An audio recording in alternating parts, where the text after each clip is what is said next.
ini Taman Bhinneka, ini dekatnya naga-naga itu, naga yang beredar itu, dekatnya itu. Tapi jangan heran di Taman Bhinneka itu namanya gedung-gedungnya gedung Tokyo, gedung Osaka, gedung apa. Jadi seakan-akan Indonesia nanti hanya ada Taman Bhinneka di tengah kemewahan dunia.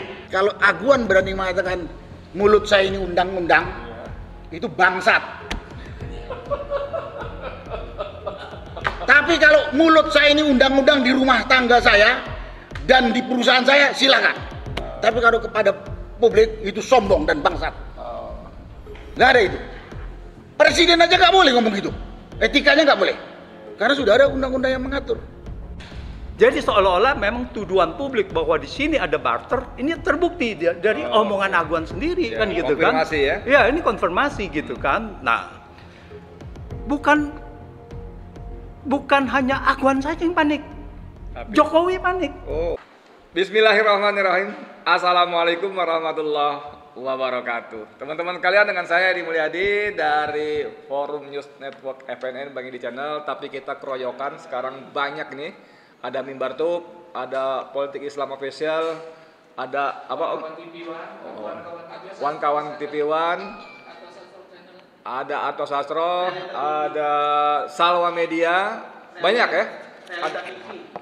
Ada 214 channel ya. Mudah-mudahan, amin.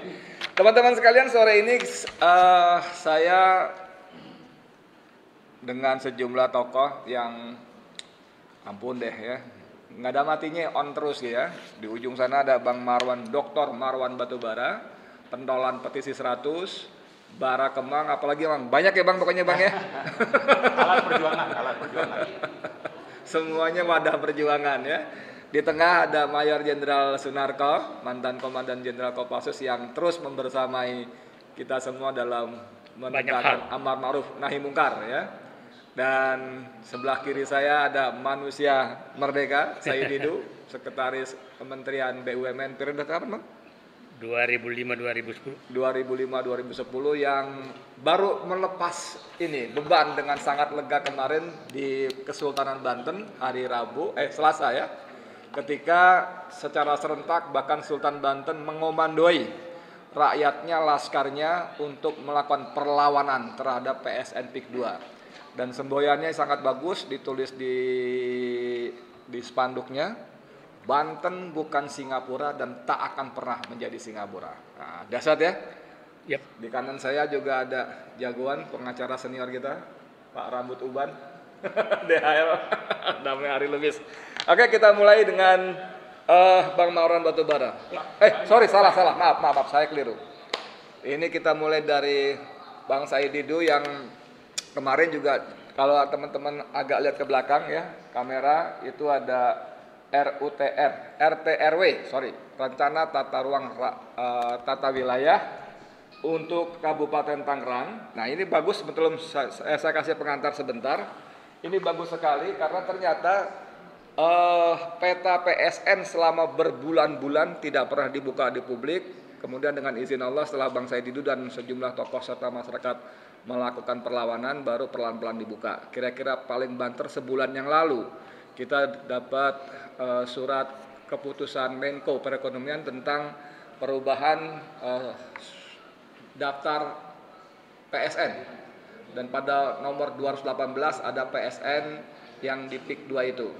Kemudian ada surat dari Komite Percepatan Pembangunan Infrastruktur, prioritas juga menyebutkan sebegitu, dan cuma di Kosambi 1.755 hektar. Ternyata kita tahu merambah sampai 8 kecamatan lain di Kabupaten Tangerang dan 1 kecamatan di Serang. Nah, selanjutnya saya silakan ke Bang Said Didu. Silakan Bang, monggo. Terima kasih. Assalamualaikum warahmatullahi wabarakatuh. Waalaikumsalam warahmatullahi wabarakatuh. Saya perlu mereview dulu karena masih banyak publik kurang paham, kadang-kadang ada PIK 1, PIK 2, PIK lain-lain itu. Seolah-olah. Terus kami jelaskan, PIK 2 itu adanya di Pantai Indah Kapuk. Itu luasnya 1.100 hektar yang dibangun sekitar tahun 90-an. Itu PIK 1. PIK 1. Nah, yang kadang-kadang dianggap negara dalam negara. yang Ya. pernah timbul isu pernah dulu tidak boleh bendera merah putih di sana. Di jembatannya. Di jembatannya yang pernah dulu ada wartawan diusir karena mau mendekati Pantai Indah Kapuk Ya. 1. Betul. Nah, itu Pantai Indah Kapuk 1 yang berada di Jakarta. Yang publik sekarang ini terus seakan-akan Pantai Indah Kapuk 2 ini di Jakarta juga. Ya termasuk saya tadinya pikir gitu. Padahal Pantai Indah Kapuk 2 itu adalah awalnya itu sebenarnya Pantai Indah Kosambi. Karena di samping Kapuk, Kecamatan Kapuk, Jakarta berbatasan dengan Kecamatan Kosambi, Tangerang. Ya. Sehingga disebutkan Pantai Indah Kosambi sebenarnya. Nah, tahu-tahu muncullah yang lain-lain. Nah, ini perlu saya jelaskan bahwa sepertinya memang ada skenario perselingkuhan terhadap proyek PIK 2. Karena kita lihat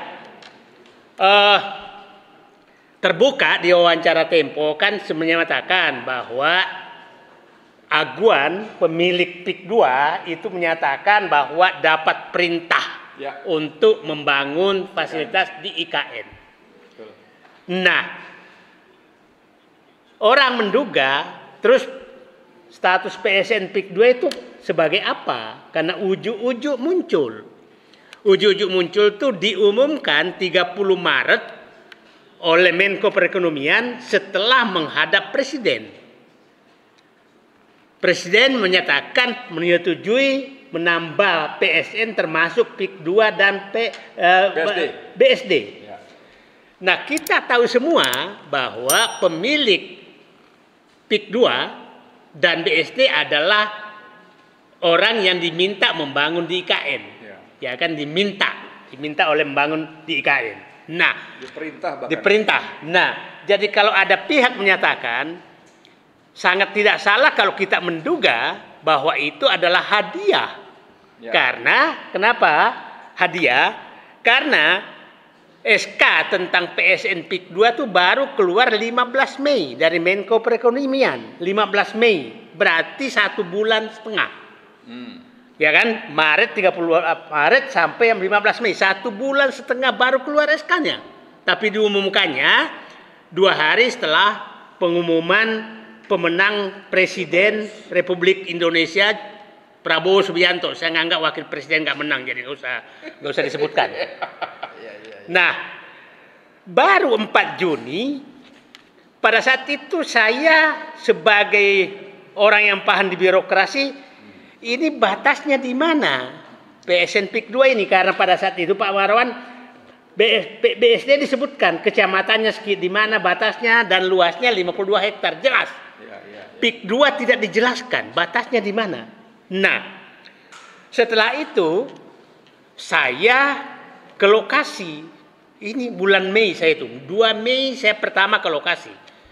Loh, kok sudah dipasang semua pelang PIK 2? Nanti saya jelaskan di peta pelang PIK 2 yang awalnya itu bukan PIK 2. Setelah diumumkan PIK 2 diubah menjadi PIK 2 sampai ke Tanara Serang.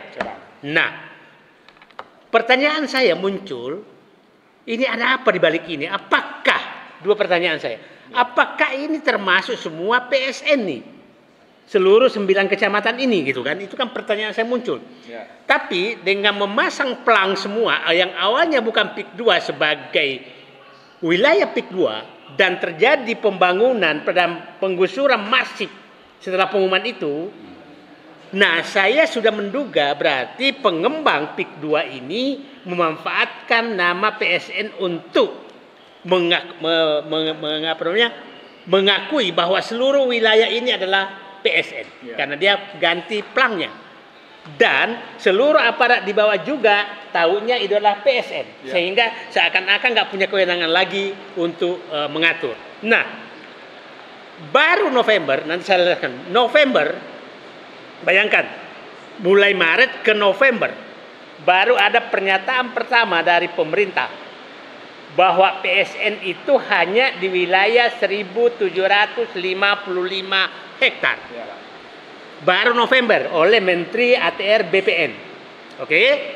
Nah, perlu saya jelaskan di sini karena Menteri ATR BPN itu hanya menyatakan 1.705 hektar. Iya, 55. 55. Enggak, 1.705. Nusaran 705. Ya, perlu saya jelaskan, ya kenapa berkurang 200 karena ada jalan arteri. Jalan arteri 200 sekian hektar. Jadi tidak ada salah. Jadi jangan sampai publik Beda 50 beda 50 hektar, bukan, beda 200 hektar. 705 mau 55. 5 ya. Hah? 50. Ya, nah, ada jalan arteri. Nah, sekarang artinya terus setelah itu keluarlah pernyataan dari wakil ketua DPD bahwa PSN itu hanya di wilayah 1.355 hektar yang disebutkan nanti saya jelaskan. Yoris, ketua DPD. Nah, muncul juga pernyataan dari sekretaris perusahaan dari Agus Dayu. Oh, ya, ya ada. Dan menyatakan bahwa memang itu hanya di wilayah tersebut. Nah, yang perlu kita cermati bahwa saya punya keyakinan, memang punya keinginan bahwa ini harus diakui sebagai PSN semua. Begini, pada saat iklan pertama, sebelum keluar PSN, itu kan menyatakan luas PIK 2 itu 2.000-an hektar, 1.000 sekian hektar. Habis itu dia naikkan menjadi 6.000 hektar. Itu iklan videonya. Iklan videonya ada. Ada 4 matra di sana. Video yang alat-alat alutista itulah. Video iklan alutistanya Pak Narko ini. Antara lain. Nah, setelah itu ada pernyataan bahwa akan berkembang menjadi 35.000 hektar pada saat ada summit ekonomi apa itu yang dihadiri oleh. Nah, itu pernyataan resmi dari Agung Sedayu. Artinya memang ada niatan bahwa akan berkembang. Jadi adalah sangat tidak salah pernyataan saya dulu bahwa kalau ini dibiarkan maka bisa mencapai 100.000 hektar dan lebih luas dari Singapura. Ya. Karena dari pernyataan mereka saja mulai 2.000 naik ke 6.000, 6.800 naik ke 35.000. Oke. Nah, November keluar. Nah, sekarang dugaan saya dulu bahwa kemungkinan kalau dia akui semua bahwa wilayah ini adalah PIK 2 semua, artinya benar-benar Banten habis. Tapi ternyata dia hanya mengakui bahwa PSN itu hanya di 1.775 hektar. Oke, saya ingin menjelaskan ke publik supaya paham di mana sih sebenarnya PSN itu. Kamera ya, tolong ya. Oke. Zoom ya. Ini rencana tata ruang wilayah Kabupaten Tangerang 2011-2031. Ya. Artinya belum ada perubahan sampai sekarang. Oke, kita lihat wilayah-wilayah Tangerang, ini Jakarta sini ya. Ini PIK 1 nih. Ya. PIK 1 sini. Ya. Ini PIK 2 nih, Kusandi. Ini Teluk Naga. Nah, kita lihat ini semua yang hijau ini kan wilayah pertanian. Wilayah pertanian semua nih, yang hijau. Nah, ini wilayah pemukiman terbatas. Pertanyaannya, artinya masih wilayah pertanian. Wilayah pertanian itu tidak boleh diubah sebelum ada perubahan rencana tata ruang. Saya ingin jelaskan, untuk membebaskan lahan ke publik, ke rakyat, itu kita harus memiliki satu rencana tata ruang wilayah. Yang kedua baru rencana tata ruang detil RT. Ya, itu yang dikatakan Nusron Wahid belum punya sama sekali. Jangankan seluruh wilayah, nanti saya jelaskan di mana PSN itu. Yang ketiga baru namanya ada izin lokasi. Baru boleh pembebasan. Nah, PIK 2 ini lucu. 3 di atas belum punya tapi dia sudah membebaskan. Sakti. Dan memperalat aparat negara untuk melakukan itu, gitu kan? Ya kira-kira memperalat lah. Ya, betul. Nah, ini dilakukan, artinya ada pelanggaran dong. Nanti bapak-bapak bahas lah. Nah, sekarang saya jelaskan di mana PSN itu sebenarnya supaya clear. Ini kita lihat ya, ini Jakarta, masuk kecamatan Kosambi. Ini kecamatan Teluk Naga yang videonya beredar tuh naga-naga besar itu. Ini di sini persis nih, Teluk Naga ini. Baru kecamatan Sukadiri, Paku Haji, itu masuk semua nih. Kemudian kecamatan Mau, Kronjo, ini Kemiri, baru Pekanbaru, baru di sini Tanara. Ya. Serang. Udah Serang. Serang. Nah, ini masuk semua nih sebagai PIK 2 yang dikasih merek. 9 kecamatan. Oke? Nah, di mana anehnya? Ternyata keputusan pemerintah yang dimaksud PSN itu hanya satu ini A ini D, ini wilayah yang wilayah reklamasi nih, yang akan dijadikan sebagai ini adalah sirkuit internasional ini. Ini yang masuk PSN, yang ini pulau reklamasi. Ya, dekatnya batas PIK 2 dan PIK 1 supaya seluruh Indonesia paham. Nah, sekarang ini luasnya 217 hektar ini. Oke? Nah, sekarang di mana lagi? Jadi ini sebenarnya berpencar mana-mana. Yang A ini Taman Bhinneka. Taman Bhinneka itu ada di sini. Ini Taman Bhinneka, ini dekatnya naga-naga itu, naga yang beredar itu. Dekatnya itu. Tapi jangan heran di Taman Bhinneka itu namanya gedung-gedungnya gedung Tokyo, gedung Osaka, gedung apa. Jadi seakan-akan Indonesia nanti hanya ada Taman Bhinneka di tengah kemewahan dunia. Nah, itu kira-kira Taman Bhinneka itu ada hanya 54 hektar. 54 hektar. Berapa luas hotel-hotel yang ada di sana yang pakai nama internasional? Terbayang nggak oleh kita Taman Bhinneka dikelilingi oleh nama-nama itu? Oke? Supaya Pak paham ini A, ini di sini nih. Nah, di Teluk Naga perbatasan dengan Kecamatan Pakuai. Setelah itu ini B1, B2, ini adalah golf dan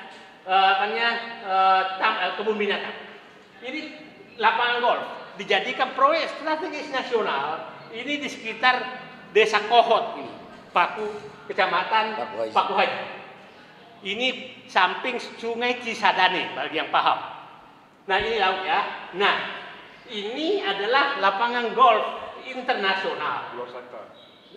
Nah, setelah itu ada kebun binatang ini di sini. Safari Zoo. Nah, Safari Zoo taman safari lah. Kira-kira. Nah, sekarang di mana lagi? Dan lagi D tadi sirkuit E ini adalah Eko. Nah, ini ada di sini. Mana tadi? Di atas.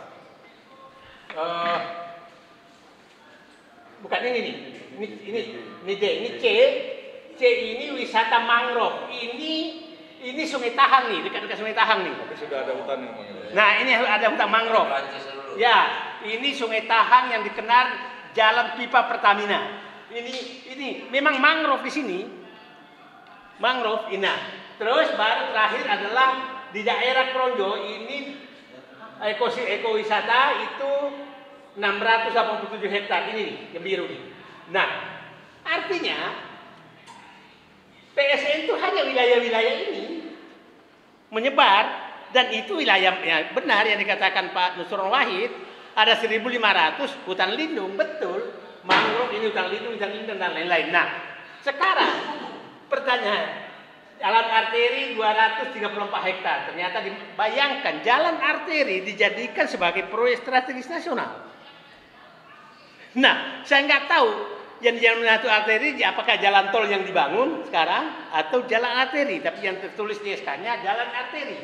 Nah, sekarang kenapa yang PSN hanya ini? Kenapa yang dibebaskan di sini? Atas nama PSN PIK 2. PSK lagi. Nah, Anda bisa bayangkan hanya di sini 1.250 hektar, tapi dia bebaskan, kasih pelang semua, seluruh kecamatan di sini menjadi PSN, termasuk Tanara. Nah, publik bisa paham bagaimana perselingkuhan hukum hampir terjadi di negeri ini dan hampir Banten habis karena perselingkuhan hukum. Nah, ini perlu publik pahami karena supaya clear betul oleh kita di mana perselingkuhan itu terjadi. Sangat jelas bahwa PSN itu hanya titik-titik tertentu. Tapi kenapa membebaskan area? Pertanyaannya sekarang apa landasan hukum PIK 2 dan seluruh aparat melakukan pembebasan, penggusuran, pengurukan terhadap tanah rakyat. Yang saya katakan tadi, bahwa kalau melakukan penggusuran, itu harusnya punya izin lokasi dong. Izin lokasi lahir dari RUTDR, RRD. RUTRD lahir RUTW wilayah. RUTW-nya aja belum ada, kok udah melakukan penggusuran dan pengurukan. Nah, jadi saya hanya ingin menyarankan kepada seluruh publik Indonesia, siapa tahu hal seperti ini sudah terjadi di seluruh Indonesia. Ya, sangat mungkin. Di Jakarta aja dilakukan, apalagi di Kalimantan sana. Yang jauh. Sumatera sana, Aceh sana. Nah, ini perlu kita advokasi semua ke bawah. Jadi agenda kita bukanlah PIK 2. Agenda kita adalah Seluruh Indonesia. agar Indonesia tidak diambil alih oligarki dengan perselingkuhan hukum bekerja sama dengan penguasa. Karena ini terjadi pasti kerjasama dengan penguasa. Nggak mungkin nggak. Bagaimana semua aparat itu ikut mendukung program ini padahal tidak ada landasan hukumnya. Yang paling menarik kan di Tangerang itu kan ditempel kantor pembebasan lahan PT Kuku Mandiri Lestari didukung oleh Abdesi. Pertanyaan saya, dasar hukum apa Abdesi mendukung? Karena ini bukan program pemerintah. Dan jelas-jelas sudah diakui oleh pejabat pemerintah dan pengembang bahwa PSN hanya berada di lokasi-lokasi ini. Jadi semua pembebasan di luar lokasi itu bukanlah PSN dan itu proyek pemerintah swasta. Artinya, karena lahan ini lahan negara sebagai besar, maka sebenarnya tidak ada pembebasan lahan 1 meter pun atas nama PSN. Kecuali mungkin yang tadi adalah golf course sama safari zoo. Mungkin itu ada pembebasan lahan. Di luar itu tidak ada. Jadi saya berharap seluruh masyarakat yang dibebaskan atau akan dibebaskan harus menggunakan haknya. Kami tidak mau dibebaskan sebelum lengkap RUTW, RUTR, rencana tata ruang detail, izin lokasi, dan terjadi mekanisme pasar. Tidak boleh sama sekali ada pemaksaan. Itu saya pikir peta ini harus kita edarkan seluruh Indonesia supaya publik paham bahwa hampir terjadi perselingkuhan hukum yang sengaja ditutupi. Bukan hampir terjadi, sudah terjadi.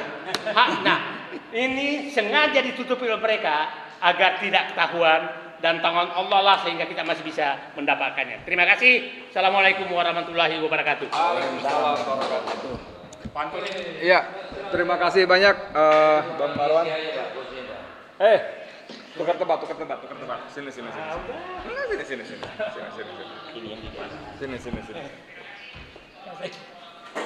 Oke teman-teman, kita lanjut ya. Selamat datang Dr. Antoni Budiawan. Pak Antoni yang berbudi, itu Budiman ya. Antoni nggak apa-apa, Budiawan juga. Hah? Kurang naik, ini udah mentok. Oke, udah habis. Kok malah turun deh. Oke. Jadi seperti kata Bang Said itu tadi, memang ada upaya menutupi informasi kepada publik sehingga publik tidak tahu bahwa batas-batas PSN itu di mana saja. Dan tadi seperti dipaparkan Bang Said bahwa aguan dengan pengembang PIK 2-nya itu memanipulasi ya.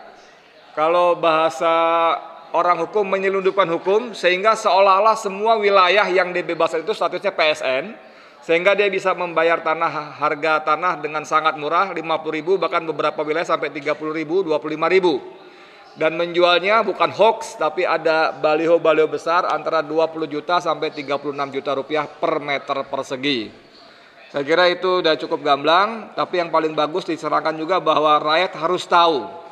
Kemarin di depan Sultan Banten kita ingatkan juga, kalau ada yang masih bergerilya Karena Bang Said Didu menemukan bahkan notaris pun sampai bergerilya siap siaga di lokasi-lokasi untuk segera membuatkan akte jual belinya. Kalau ada yang begitu-begitu lagi, tanya kepada mereka, pastikan ini wilayah PSN apa bukan. Kalau bukan, saya mau jual kalau harganya cocok. Ya kan? Mau tawarin 5 juta kayak 10 juta per meter kayak, kalau enggak ya udah nggak usah beli ini. Oke, selanjutnya kita masuk ke Mayor Jenderal Sunarko. Ini ada majalah Tempo yang saya nggak ngerti, tapi kemudian kita mendapat semacam blessing ya, bahwa ternyata Aguan mengaku dipaksa. Istilah Tempo nulisnya diperintah oleh Jokowi untuk membangun IKN seperti disinggung Bang Said tadi, ya kan? Dan itulah sebabnya kita semua yakin bahwa PSN yang ditandatangani 2 hari setelah pengumuman Pilpres itu adalah hadiah dari Jokowi atas dukungan backup penuh Aguan dan para taipan di IKN yang untuk menyelamatkan muka Jokowi. Istilah Aguan, kami mesti menjaga wajah presiden. Waktu itu kan begitu. Nah, kemudian di pengantar yang menarik, Pak Mayor Jenderal Sunarko, itu Tempo menulis Aguan meninggalkan kantor di PIK 2 pukul 17.55 dengan ini Pak, dengan mengendarai Range Rover warna hitam berplat nomor Mabes TNI. Lalu di belakangnya dikawal mobil patroli polisi. Nah, soal ini sebetulnya Bang Marwan Batubara sudah memberikan informasi kepada saya. Kapuspen TNI ya sudah memberikan penegasan bahwa tidak boleh kendaraan TNI dikendarai kecuali oleh personel TNI. Nah, sebagai jenderal yang pernah juga menduduki posisi-posisi penting dan strategis di TNI Angkatan Darat, mohon perkenan Mas Sunarko memberikan penjelasan. Monggo. Maaf. Terima kasih Pak Edi. Assalamualaikum warahmatullahi wabarakatuh. Satu pertanyaan tadi dari Pak Edi. Aguan menggunakan kendaraan dengan berplat dinas Mabes TNI. Terus terang saya katakan itu adalah ilegal, liar. Karena plat nomor kendaraan dinas itu hanya untuk kendaraan dinasnya TNI. Memang banyak terjadi yang menyalahgunakan ini. Tapi singkat saja katakan, kalau ada orang sipil atau non personil TNI menggunakan mobil, ya mobil apa ya? Bukan mobil dinas dengan plat dinas, itu liar, itu ilegal. Aturannya itu hanya dipakai oleh personil TNI. Bahkan drivernya itu juga SIM-nya harus SIM TNI. Jadi tidak boleh berplat dinas, drivernya itu SIM yang dari kepolisian, nggak boleh, itu pun melanggar hukum. Nah itu saya sampaikan, udah jelas kan? Jadi kalau ada orang sipil bukan tentara menggunakan mobil preman dengan plat dinas, apalagi yang setir itu kelihatan sekali. Ya dulu pernah terjadi wanita yang setir kan, ada kemudian terjadi lagi pakai celana pendek ada gunakan tertangkap, itu liar, itu ilegal. Jadi kalau dia dapat nomor itu pasti ada oknum. Ya mungkin buat orang-orang tertentu pakai plat nomor mobil TNI itu gagah gitu. Atau takut dia kalau ada sweeping atau ada razia, supaya menghindari itu dia pakai itu. Tapi sekali lagi itu liar dan ilegal. Itu yang saya tahu aturan waktu saya masih dinas, dan saya tahu itu masih berlaku sampai saat ini. Itu yang bisa saya jawab, Pak ini. Kemudian, ya. Jadi Pak Jenderal, ini kan sudah bukan rahasia lagi bahwa Aguan ini salah satu oligarki yang bahkan kerja di ikon. Bahkan di debat terbuka pun dia mengatakan mulut saya adalah undang-undang. Ya, kemarin di Kesultanan Banten ada korbannya, ya ini sekaligus menepis nih. Kan dihembus-hembuskan oleh mereka bahwa Said Didu mengobarkan semangat rasialisme, ya, mententangkan antara Cina dan pribumi. Maksud saya WNI keturunan dengan pribumi. Ternyata kemarin hadir di acara Sampai Banten itu seorang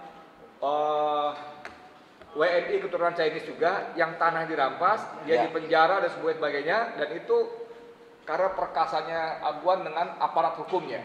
Nah, pertanyaan saya dalam konteks kendaraan tadi, biasanya pengusaha yang menggunakan mobil dinas aparat, entah TNI atau Polri itu satu saja. Entah kendaraan TNI saja atau polisi saja, kebanyakan polisi kebanyakan. Tapi pada titik Aguan dia bisa naik mobil TNI dan dikawal oleh Polri.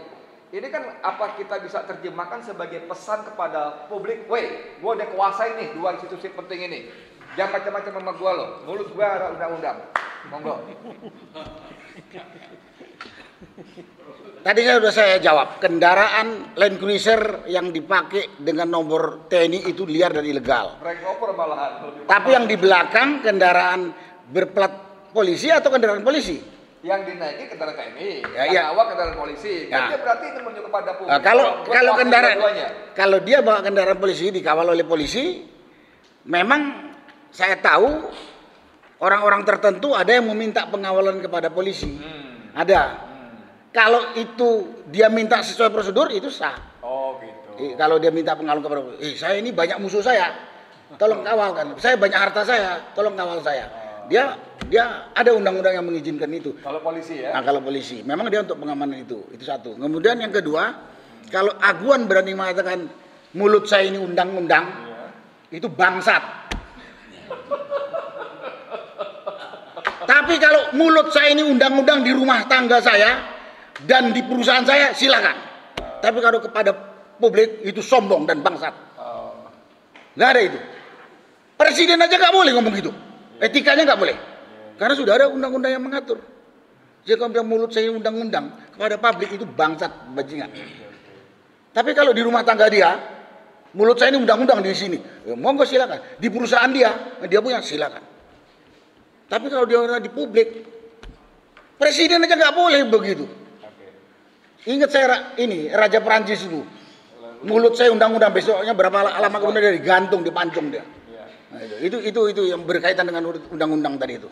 Kemudian saya mungkin menambahkan secara singkat apa yang dikatakan oleh Pak Said Didu tadi. Dari penjelasan Pak Said Didu tadi kita udah jelas, simple saja. Tadi Pak Said Didu rinci banget. Mungkin orang payah benar. Kalau saya cuma lihat skep Menko tentang penetapan PSN, situ ada PIK 2 dengan BSD. Kemudian ada surat dari Ketua Komite Percepatan Pembangunan Infrastruktur Prioritas. Di situ jelas yang disampaikan oleh Pak Said Didu tadi. Kalau dijumlahkan cuma 1.755 hektar yang tadi daerah bisa katakan. Dari 1.755 hektar itu yang harus dibebaskan dari rakyat juga nggak sampai ratusan karena yang lain memang tanah negara. Tapi faktanya sekarang dia udah ribuan menjarah ke 8 kecamatan di sebelah baratnya sampai di satu kecamatan Tanara Serang. Kalau kata Pak Said Didu tadi itu perselingkuhan hukum. Kalau istilah saya enggak perselingkuhan itu, penipuan publik. Pembohongan kepada publik, termasuk kepada negara. Nah, di sini yang perlu saya sampaikan, yang ngasih perintah, yang mengasih izin kepada ASG Aguan ini, Menko kan, yang menetapkan jumlahnya 1.755 juga pejabat pemerintah kan. Masa dia tidak melakukan kontrol terhadap apa yang dikerjakan oleh Aguan? Woi, lu kok ngerjakan lebih dari 1.755? Jadi sebetulnya pemerintah yang memberikan izin itu bersalah karena tidak melakukan kontrol terhadap perintah dia. Sedang Aguannya udah jelas rakus dan menipu tadi saya katakan. Menipu tadi. Saya bilang menipu yang ngasih perintah, yang ngasih keputusan dan menipu rakyat yang puluhan ribu itu.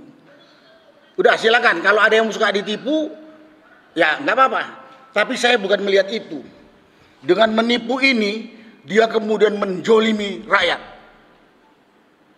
menjolimi rakyat yang tadi dikatakan sampai ke penjara ke 8 kecamatan berikutnya. Ini PSN, kau jual harus, dan bekerja sama dengan aparat. Inilah pengkhianat nih, aparat desa atau abdesi, termasuk polisi. Kenapa saya katakan polisi? Saya pernah dapat laporan, dilaporin polisi Sungai dikeruk, udah terima aja. Terus saya dapat informasi, termasuk tadi dari rekamannya seorang pemilik lahan, kemudian dia etnis Tionghoa, Cina. Saya sama orang tua saya sudah 30 tahun di situ. 35 tahun. 35 tahun, punya sertifikat. Sertifikat saya digagalkan. Dan ini kerjasama antara aparat kepolisian dengan siapa? BPN. Inilah pengkhianat-pengkhianatnya, penindas rakyat. Banyak. Dan itu banyak. Saya dapat laporan pernah, ada seseorang habis menghadap Pak Said Didu ini, besoknya dipanggil sama polisi. Kau ngapain? Kau ngasih keterangan apa sama Said Didu? Nanti Bapak dipanggil juga. Di sebelahnya.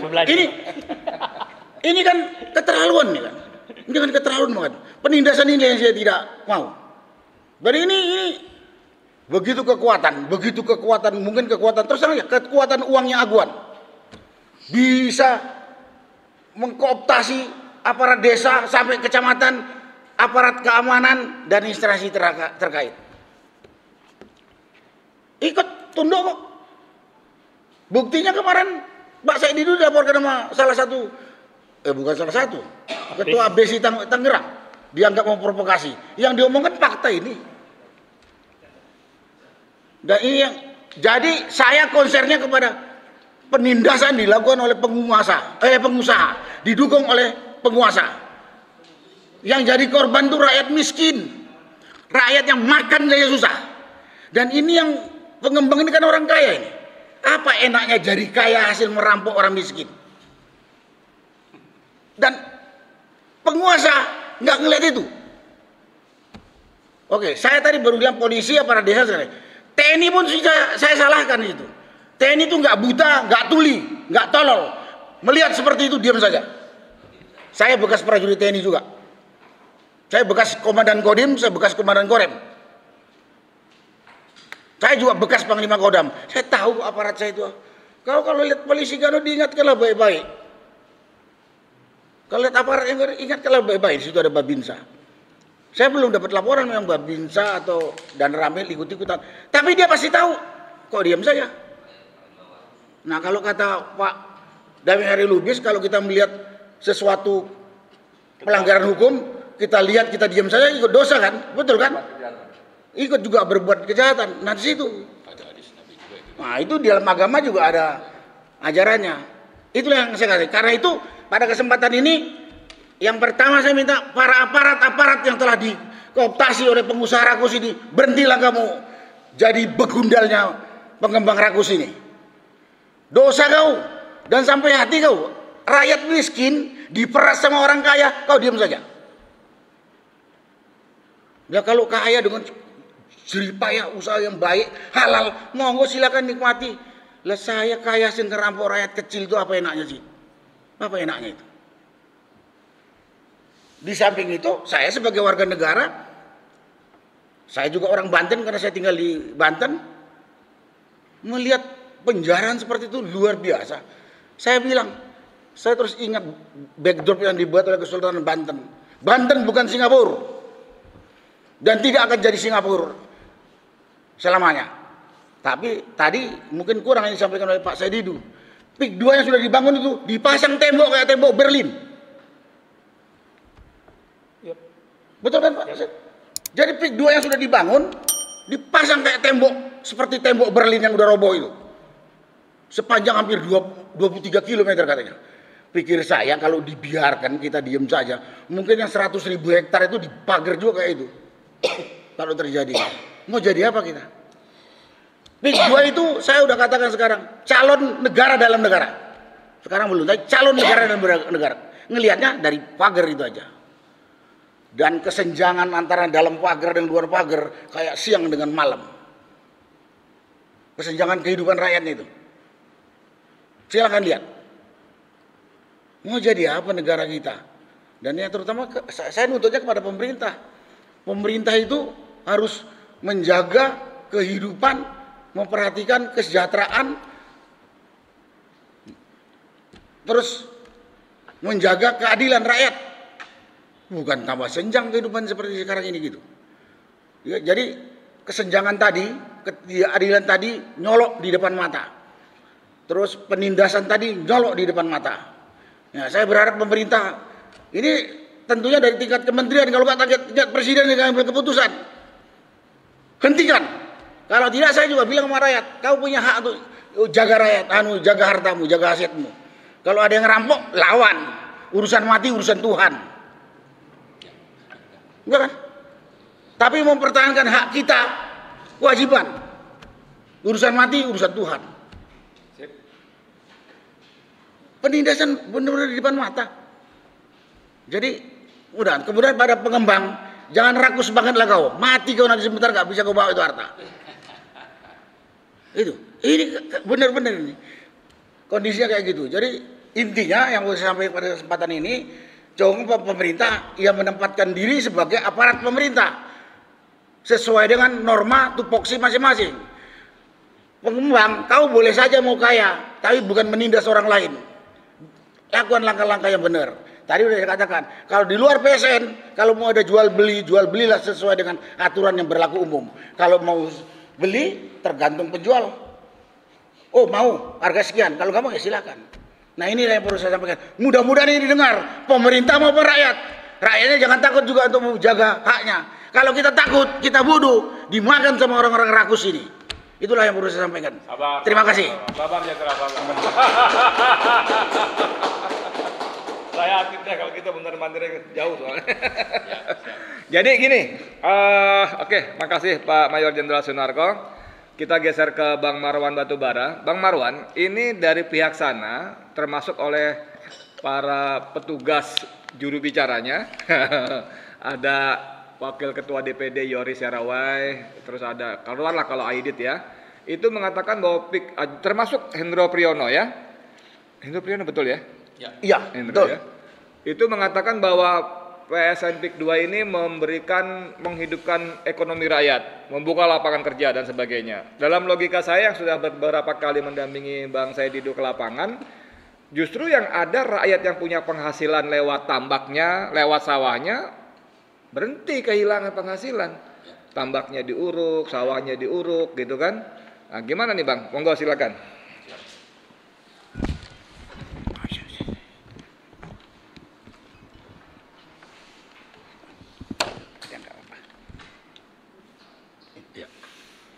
Ya, terima kasih Bang Edi. Assalamualaikum warahmatullahi wabarakatuh. Alhamdulillahirrahmanirrahim. Allahumma sholli ala Sayyidina Muhammad. Saya kira kalau soal gimana ya ini harus kita lawan gitu kan.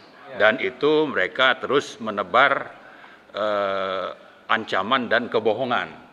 Kejahatan ingin ditutupi dengan kebohongan dan dilakukan oleh orang-orang yang punya jabatan tinggi atau bekas jenderal misalnya. Maka saya kira kita harus terus bersuara dan melawan ini karena faktanya memang ini adalah satu kesatuan. Ya, apakah itu di lingkup pengusahanya maupun di penguasanya. Termasuk yang namanya Yoris itu kan juga orang bekas pejabat di perusahaannya Aguan. Ya, Hendro juga samalah itu. Ini kan satu paket ini. Karena itu saya kira mereka harus kita counter dan kita dengan penjelasan Pak Said tadi sudah menjadi sangat yakin bahwa telah terjadi konspirasi kejahatan sistemik untuk menindas dan memiskinkan rakyat oleh aparat negara dan penegak hukum. Ya, ini yang melakukan. Dan itu fakta di lapangan sudah menunjukkan bahwa pengusaha ini misalnya menggunakan nama perusahaan Kukuh Mandiri Lestari. KML ini pemiliknya adalah Aguan 50% dan Salim 50%. Dan ini kan seolah-olah nama dari Aguan atau Pani itu disembunyikan. Yang beroperasi menindas dan memiskinkan rakyat itu ya si MKL ini, ya, KML, Kukuh Mandiri Lestari. Mereka lah yang beroperasi. Bagaimana melakukan pembebasan, padahal tadi urutannya itu adalah bahwa ada RT RW, ada RT RD, ada izin lokasi, baru ada yang namanya kegiatan pembebasan lahan. Nah, ini tidak terjadi dan ini bisa lancar dilakukan. Kenapa? Karena ada aparat negara dan aparat penegak hukum yang ikut mendukung bagaimana ini supaya lancar dilakukan. Tapi yang jadi korban itu rakyat, menjadi miskin, ditindas, asetnya dihargai murah, lalu lapangan pekerjaannya hilang, kemudian akar adat istiadatnya juga hilang, termasuk tadi yang sudah puluhan tahun tinggal di sana itu jadi tercerabut dari bagaimana mereka sebetulnya selama ini hidup. Dan itulah yang saya kira perlu terus kita suarakan. Dengan semakin ke belakang ini semakin banyak fakta bukti yang menunjukkan terjadi penindasan dan kejahatan sistemik oleh penguasa dan pengusaha yang kita sebut sebagai oligarki, maka ini harus terus kita lakukan perlawanan. Tidak boleh berhenti, tidak boleh kendor. Nah, bagaimana arogannya aguan ini misalnya? Saya sedikit mundur ke soal penggunaan mobil tentara TNI. Ya, saya kira aguan sudah menunjukkan diri berada di atas lembaga yang namanya TNI. Ada panglimanya di sana, atau presiden kita itu kan TNI. Masa lembaga TNI yang begitu terhormat, ya punya fungsi untuk pertahanan negara itu dilecehkan oleh aguan? Masa yang namanya panglima itu harus mencari-cari alasan untuk menjustifikasi arogansi ini? Atau masa yang namanya Presiden Jenderal Prabowo mendiamkan saja kelakuan yang arogan ini? Saya kira ini tidak bisa dibiarkan. Nah, saya kira Prabowo harus menunjukkan bahwa dia benar-benar prajurit TNI, prajurit Sabta Marga, dan tidak mau lembaga yang menghasilkan dirinya sebagai jenderal itu dilecehkan oleh aguan. Itu satu hal. Tapi hal lain yang lebih penting adalah bahwa semuanya ada di bawah genggaman aguan, termasuk tadi yang namanya Hendro atau Yoris. Maka saya kira Prabowo itu sangat penting untuk segera membersihkan orang-orang yang ada di kabinetnya, yang bisa saja disusupkan atau bagian dari aguan untuk supaya PIK 2 PSN ini tetap berlanjut. Yang harusnya dengan kejahatan yang sudah semakin terbukti ke belakang ini harus segera dihentikan. Yang namanya status PSN itu harus segera dicabut.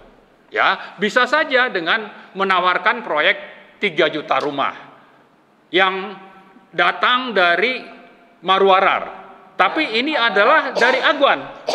Ya kan, bisa saja bahwa yang namanya Prabowo merasa wah ini adalah sesuatu yang mendukung, padahal bisa saja ini adalah perangkap untuk supaya aguan ini bisa tetap melanjutkan proyek PSN P2-nya. Termasuk juga yang namanya Nusron. Nusron bilang akan bisa diselesaikan. Yang tadi Pak Said bilang itu yang namanya RT-RD. Ya kan, akan melakukan rapat koordinasi lintas kementerian. Dari LH, dari Kehutanan, ya, dari Kementerian Keuangan mungkin yang relevan juga. Untuk dengan begitu akhirnya status tadi diperoleh. Padahal harusnya urutannya kan jelas. Harus ada izin lokasi dulu, baru boleh ada pembebasan lahan. Tapi yang dilakukan itu sudah melanggar dan harusnya ada sanksi. Dan harus dihentikan dulu. Bukan seperti yang ditawarkan oleh Nusron untuk nanti akan diselesaikan. Nah, menteri ini juga perlu nih hati-hati Prabowo. Karena ini berada di bawah lingkungan Golkar. Golkar itu ada siapa? Ada Erlangga yang menerbitkan Permenko nomor 6 2024 sebagai payung hukum untuk PSN, PIK 2 dan 13 PSN lain yang milik swasta. Jadi karena itu saya kira kita akan terus bersuara di samping membangkitkan kesadaran dan perlawanan rakyat. Kita juga mengingatkan Prabowo untuk menegakkan hukum, berada di garis depan, dan jangan sampai terkecoh oleh menteri-menteri yang disusupkan atau merupakan bagian dari aguan untuk tetap mempertahankan PSN PIK 2. Nah, saya juga ingin menghimbau kita semua bahwa tanggal 13 Desember yang akan datang, hari Jumat, sekitar jam 13.30, kita akan melakukan aksi di depan kantor Airlangga.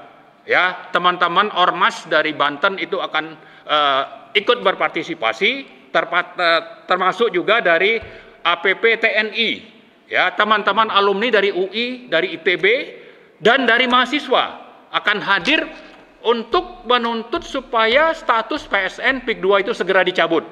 Ini satu, saya kira semacam pengumuman ya kepada kita semua, kepada rakyat, untuk mari berbondong-bondong kita berpartisipasi dalam aksi tersebut untuk kita bisa membebaskan penindasan dan pemiskinan yang dilakukan oleh oligarki, terutama ada Aguan di sana, ada Salim di sana sebagai pengusaha, tapi ada Jokowi di sana sebagai mantan presiden yang menjadi bagian dari oligarki ini dan masih berperan di kabinet Prabowo. Dan saya kira Prabowo harus membersihkan orang-orang ini, ya, kalau ingin supaya dia dapat dukungan dari rakyat. Artinya pemerintahan Prabowo kalau ingin mendapat dukungan rakyat maka harus membersihkan orang-orang yang pro oligarki di kabinetnya, terutama yang namanya itu adalah ARA atau yang namanya Nusron, satu paket dengan Golkar misalnya, ya, kecuali mereka tobat.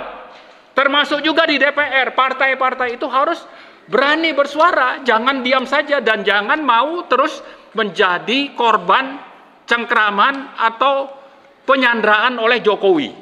Saya kira banyak partai-partai yang disandra oleh Jokowi dan ini harus saya kira segera melepaskan diri supaya kedaulatan negara dan rakyat itu bisa tegak di Indonesia. Saya kira begitu, Bang Edi. Ya.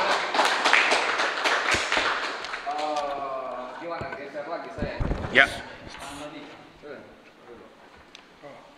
Ya. Terima kasih. Ini risikonya kalau Oke. Belanda masih jauh. Belanda masih jauh.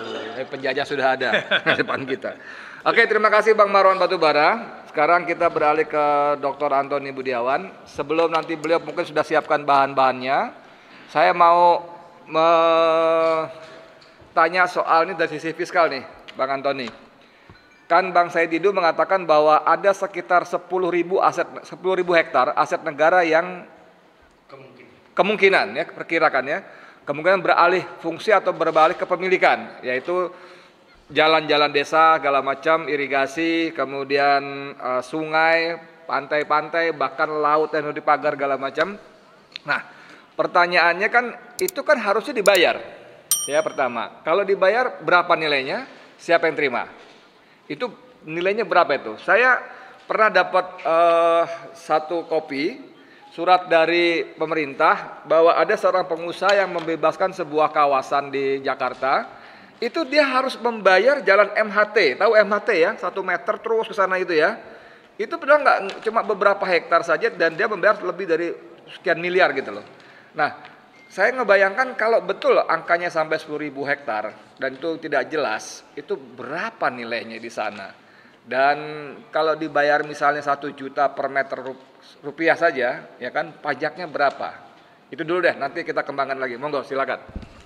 Terima kasih Bang Edi. Ini perlu kalkulasi, tapi kisaran aja, iya. aja. Tapi sebelum itu saya ingin memberikan perspektif terhadap PSN ini sendiri. Oke. Jadi kita semua sudah bersuara sejak awal bahwa PSN PIK 2 Rempang, BSD, termasuk lagi ini adalah Wadas, itu adalah PSN yang bermasalah, PSN yang melanggar hukum. Pertama adalah PSN ditentukan oleh Perpres saja sejak awal, dari tahun 2016. Tidak ada rujukan undang-undang. Nah, ini sudah bermasalah. Bukan omnibus law ya, undang-undangnya? Belum. Lalu pada saat itu tidak ada sama sekali rujukan undang, pokoknya Perpres ujuk-ujuk ada PSN. Oke. Lalu kemudian dibuatlah payung hukum yang Undang-Undang Cipta Kerja Omnibus Law. Nyusul, oke. Nah, dari situ undang-undangnya ini bermasalah, ya, inkonstitusional. Ya. Lalu kemudian dibuatlah Perpu Undang-Undang Cipta Kerja yang juga bermasalah, manipulatif, karena dianggapnya bahwa di situ ada kegentingan memaksa, ya, dengan ada krisis ekonomi global yang tidak ada. Inilah manipulatif. Nah, atas dasar itu lalu kemudian PSN diaktifkan lagi. Itu yang pertama. Yang kedua adalah bahwa PSN di dalam Undang-Undang Cipta Kerja pun yang bermasalah, yang inkonstitusional itu, ini ada manipulatif. Bahwa yang boleh melakukan PSN ini adalah sebenarnya pemerintah dan pemerintah daerah atau BUMN atau BUMD. Jadi swasta, seharusnya adalah tidak boleh swasta untuk melaksanakan PSN itu gitu. Tapi kemudian itu di dalam Perpresnya itu adalah manipulatif gitu. Undang-undangnya sendiri manipulatif gitu ya. Contohnya manipulatif apa? Salah satu bahwa kalau untuk kepentingan umum maka harus diadakan yang namanya kajian akademis atau apapun gitu. Nah, ini tidak ada. Jadi untuk kepentingan umum diadakan, tetapi untuk PSN itu dilewati saja prosesnya tadi ya. Prasyarat itu gitu. Prasyarat itu dilewati saja. Itu pertama. Jadi dalam hukum ini sudah manipulatif sekali. Lalu kedua, kita tahu bahwa PSN ini ternyata adalah diusulkan oleh Kementerian Pariwisata dan Kreatif. Jadi Kemenparkraf. Waktu itu masih Sandi ya? Masih Sandi. Itu kalau yang diusulkan di situ, dan di situ adalah 1.750 sekitar gitu ya, 55 hektar gitu. Nah, di dalam penunjukan itu hanya lokasi. Tetapi siapa yang melakukan kan tidak ada. Lalu tiba-tiba keluar dari Kemenko itu mengenai list dari untuk PSN itu siapa yang melakukan. Lalu ditunjuk aja, dan ini penunjukan ini sangat bermasalah. Harusnya yang mengelola adalah kementerian atau badan atau pemerintah lah, seperti kawasan ekonomi khusus. Itu kan yang mengelola kan institusi. Atau seandainya ada yang mau mengelola ya silakan, tetapi yang nanti mau investasi kan boleh siapapun gitu kan. Ini tidak boleh diborong oleh dia sendiri, diinikan oleh seolah-olah ini adalah monopoli ini gitu. Nah, jadi ada satu kawasan, ada satu PSN yang harusnya siapapun itu yang boleh nanti meminta, saya mau membangun ini di sini, saya mau membangun hotel di sana, saya mau membangun ini di sini. Itu harus ada bidding gitu kan. Nah, itu adalah misalnya kalau di daerah reklamasi seperti di Singapura. Nah, kenapa Singapura menawarkan daerah reklamasinya itu ke beberapa pihak gitu. Misalkan ada Marina Sands gitu ya. Terus itu ada beberapa pihak yang ditawarkan. Tidak boleh satu pihak gitu gitu. Nah, ini sangat luas begitu dibuat oleh untuk satu orang aja ya, satu grup gitu ya, satu kelompok yang dimana terdiri hanya segelintir orang saja gitu. Nah, di sini kemudian keluar fakta-fakta bahwa ternyata atas dasar desakan Said Didu semua orang mulai berteriak kan gitu kan, ini salah nih, ini kemudian Menteri ATR, BPN ya. ATR, Nusron, lalu mengatakan ini RT RW-nya bermasalah, terus ini bermasalah gitu. Jadi mulai terbuka. Nah, artinya pada saat itu kalau ini bermasalah, berarti apa yang dilakukan sebelumnya adalah tidak sah. Tidak ada RT RW, tidak sah, tidak boleh yang seperti Yoris mengatakan, oke nanti disusulkan. Mana bisa gitu kan, nggak bisa. Itu mesti ada tatanan dulu, diurus dulu dan sebagainya gitu. Nah, jadi di sini yang menarik adalah kelihatannya dengan desakan-desakan begini dan mulai ada pemerintah, institusi kementerian mengatakan bahwa ini bermasalah, lalu Aguan kelihatannya mulai terpojok. Panik ya? Mulai terpojok dia. Nah, begitu dia mulai terpojok, dia mulailah sekarang mencari jalan keluar. Ini kalau sampai digugat dan sampai memang benar-benar ini berapa banyak lahan yang sudah dibebaskan secara itu tidak sah. Karena harus diganti lagi sama dia. Dan yang sudah diuruk bagaimana gitu. Semuanya itu harus direhabilitasi lagi sampai ke awal. Ini luar biasa dan kalau ini terjadi saya yakin Aguan akan bangkrut. Nggak mungkin bisa untuk membiayai ini semua gitu. Nah itu. Jadi dia kelihatannya sudah agak panik. Makanya ada wawancara dengan Tempo. Tujuannya untuk? Wawancara dengan Tempo adalah bahwa dia mencari alasan bahwa ini adalah bukan saya loh. Ini adalah saya diperintah. Yang dari IKN itu. Ya, diperintah dari IKN apa segala harus menyelamati muka presiden dan sebagainya gitu. Nah, jadi seolah-olah memang tuduhan publik bahwa di sini ada barter, ini terbukti dari omongan Aguan sendiri kan gitu kan. Konfirmasi ya? Ya, ini konfirmasi gitu kan. Nah, bukan hanya Aguan saja yang panik. Jokowi panik. Kenapa panik Jokowi? Tanggal 7 dia menemui Prabowo. Tanggal 7 Desember. Makan malam di Kertanegara. Dia kan menemui Prabowo kan. Apa yang ditemui Prabowo? Apa dia mau jadi ketum? Kan nggak mungkin. Dia minta untuk menjadi ketua umum seperti yang beredar lah ya. Untuk Golkar lah, untuk Gerindra, apa segala gitu, PDIP. Nggak mungkin itu. Yang saya ngelihat, kalau dugaan saya adalah, di sini adalah kepanikan. Dia minta perlindungan. Prabowo, tolong dong ini diredam gitu. Ini menteri Anda ini sudah bicara begini nih. Ini membahayakan. Ya gitu kan. Dia minta ke situ gitu. Dugaan ini ya? Ya, dugaan saya ke situ. Tapi apa yang terjadi? Prabowo menjawabnya dengan mutasi 300 pati. Ada hubungannya itu ya? Iya dong, itu kan dipreteli. Jenderal-jenderal Jokowi kan dipreteli di situ kan. Di sini kita harus melihat ada satu kesatuan. Nah, artinya di sini Aguan panik, meminta backingan juga itu, lalu dia sudah menyalahi Jokowi, Jokowi panik, minta backup dari Prabowo, kelihatannya Prabowo tidak menjawab itu. Kelihatannya Prabowo meneruskan dengan mempreteli juga Jokowi juga gitu. Nah ini yang menarik gitu. Menarik. Ya, jadi kita lihat bahwa ini permainan belum ini. Jadi kericuhan-kericuhan yang Jokowi sebabkan, ya ini sudah semakin terbuka dan dia semakin terpojok. Dan mudah-mudahan ya gugatan-gugatan dari teman-teman yang lainnya, ijazah palsu lah atau mulai naik lagi, mudah-mudahan ini akan mendapatkan tempat lagi di situ dan hukum akan berjalan dengan sebagaimana mestinya gitu.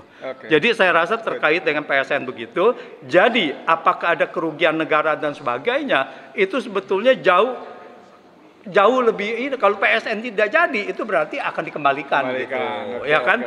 Akan dikembalikan. Tetapi rehabilitasi dari tanah rakyat ini akan menjadi masalah. Akan menjadi masalah besar. Dan saya pikir ini akan menjadi musibah bagi Aguan ya. Untuk itu. Ya. Makasih banyak. Terima kasih. Dr. Antoni Budiawan. Tambahkan dikit. Iya sebentar. Jadi menarik sekali teman-teman sekalian. Ini Dr. Antoni Budiawan ini saya nggak nyangka juga. Biasanya dia fokus di ekonomi, maka saya fiskal, tapi ternyata dia nyerempet di politik yang buat saya abai. Selama ini abai. Teman-teman lain nggak tahu ya. Tapi abai. Tapi itu menarik betul. Dan itu menunjukkan bahwa ada korelasi yang sangat bagus. Nanti setelah Bang Said, saya minta Bang Marwan sebagai penutup untuk saya simpan pertanyaan saya nanti. Ya. Mangga, Bang Said.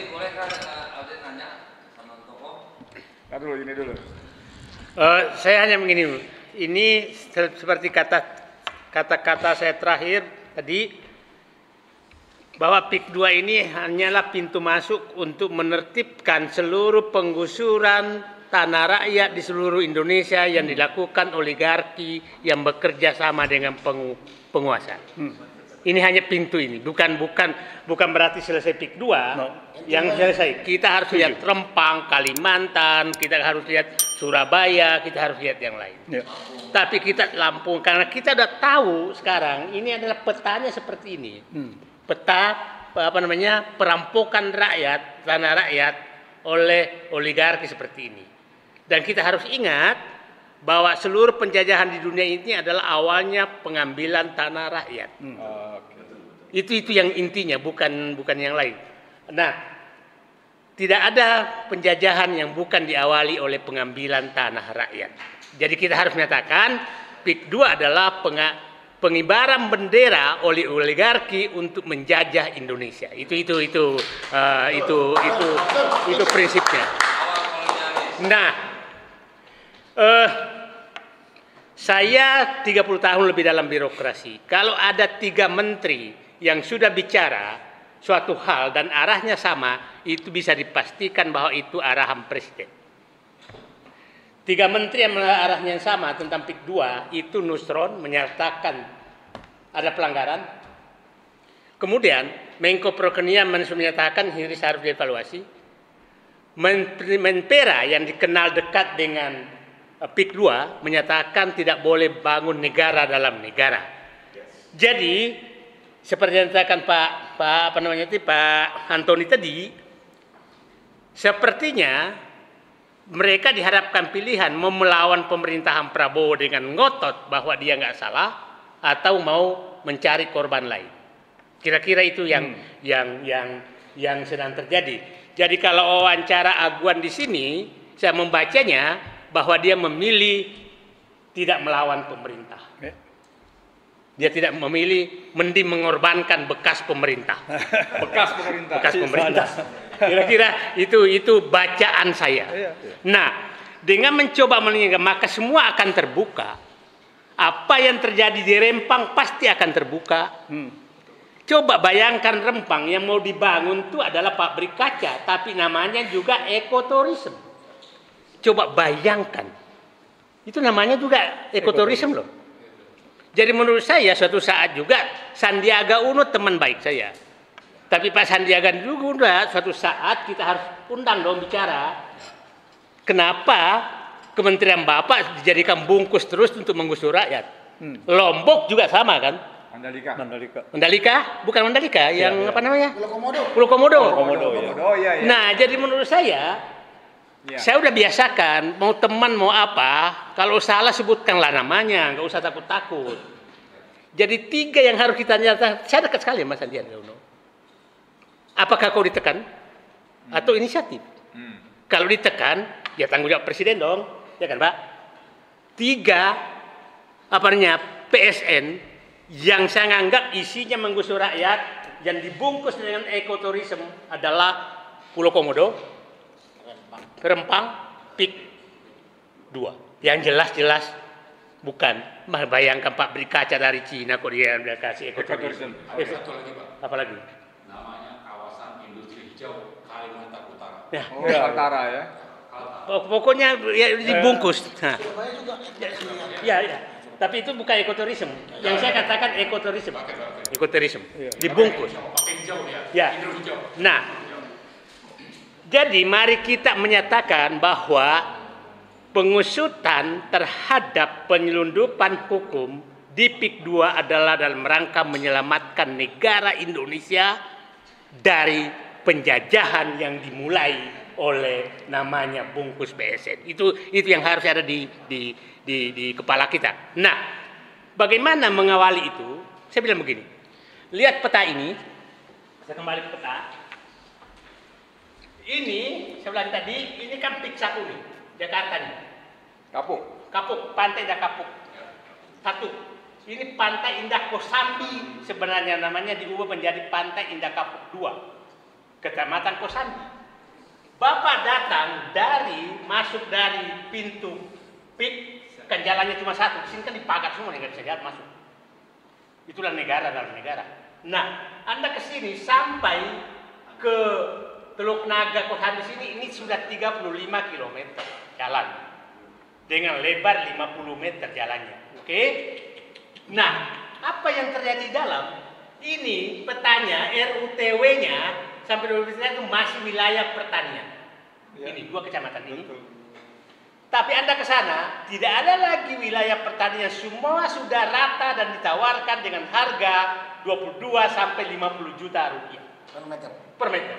Yang paling mahal adalah yang sebelah sini, 50 juta. pinggir-pinggir sungai dan pinggir. Belinya cuma 50.000. Belinya.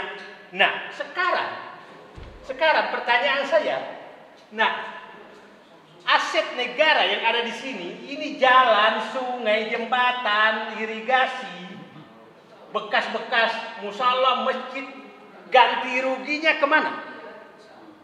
Kan udah rata nih 2 kecamatan. Udah rata semua. Nah, kita yang berpengalaman, saya 38 beroperasi, mau menggeser tiang listrik saja satu, itu harus ganti dulu ke PLN. Kita mau menggeser 1 meter irigasi, kita harus ke PU ganti ruginya, dan harus ada buktinya bahwa sudah diganti rugi. Dan ganti ruginya berapa? Dan itu ada bukti penyetoran kebendaharaan negara. Jadi paling gampang mengungkap ini Pak Marwan, ahli-ahli hukum nanti, audit dulu aset negara berupa sungai, bantaran sungai, irigasi, jalan, kemudian pantai, laut, semua itu irigasi itu dikumpulkan semua, dan itu ganti ruginya siapa yang terima dan disetor kemana dan berapa. Kalau itu tidak terjadi, tidak ada, maka seluruh pejabat yang bertanggung jawab itu harus masuk penjara karena sudah menjual, melepaskan aset negara. Nah, itu saja dulu dilakukan, apalagi di kampung-kampung ini. Nah, terhadap wilayah-wilayah yang saya jelaskan tadi tidak masuk PSN, saya ulangi tadi, PSN kan hanya ini D, C, A, B, C, ini hanya titik-titik nih sampai di sini. Nah, sementara pembebasan sudah terjadi di sini, itu harus diusut karena tidak punya landasan hukum sama sekali untuk melakukan penggusuran rakyat dan karena RUTW-nya masih wilayah pertanian. Jadi terhadap sawah-sawah tambak yang sudah diuruk karena melanggar RUTW, maka dia harus kembalikan kepada fungsinya. Ngeri. Ya, karena melanggar undang-undang. Saya insinyur, bekas ketua umum Persatuan Insinyur Indonesia, tapi saya tidak bodoh hukum, jadi kira-kira begitu. Tapi tidak pintar juga. Nah, jadi itu saja menurut saya agenda, bapak-bapak semua.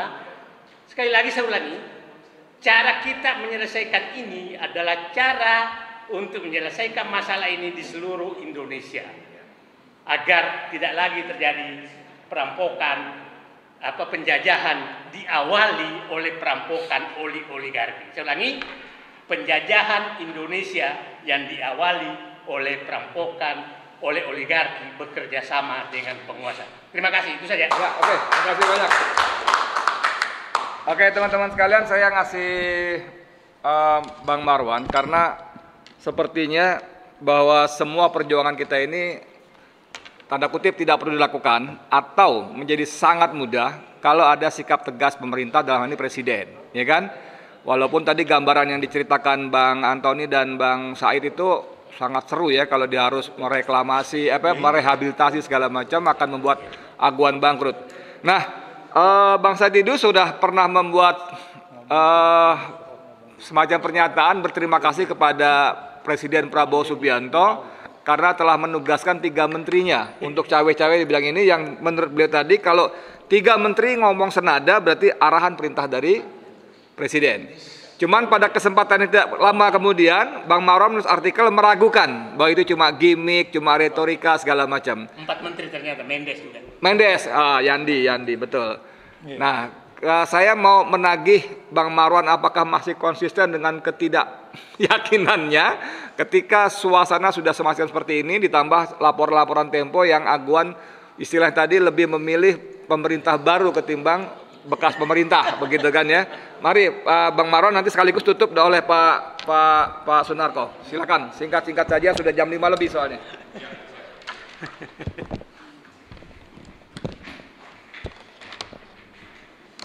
Ya, Bang Edi, saya kira saya masih konsisten sepanjang belum ada sikap yang utuh dan tegas dari pemerintah. Ya, kalau misalnya Nusron sudah menawarkan untuk diselesaikan setelah ada rapat interkementerian misalnya, itu kan artinya Ini kan suara Nusron ini bisa kalau memang itu perintah Prabowo, ini bisa juga diartikan sebagai suaranya suaranya Prabowo gitu untuk ada kompromi. Nah, maka saya tetap menyatakan ya kita kan bisa banyak ini, bisa saja ini memang strategi Pak Said itu saya kira bukan tidak tulus lah bilang begitu ya.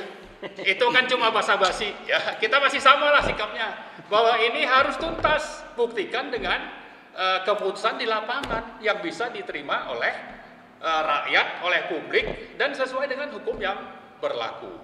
Nah, satu hal yang perlu kita catat adalah bahwa kenapa sampai aguan itu berani muncul dan apa yang dimuat di Tempo, ini kan sesuatu yang coba untuk mencari-cari alasan lolos dari jerat hukum sambil mencari-cari kambing hitam.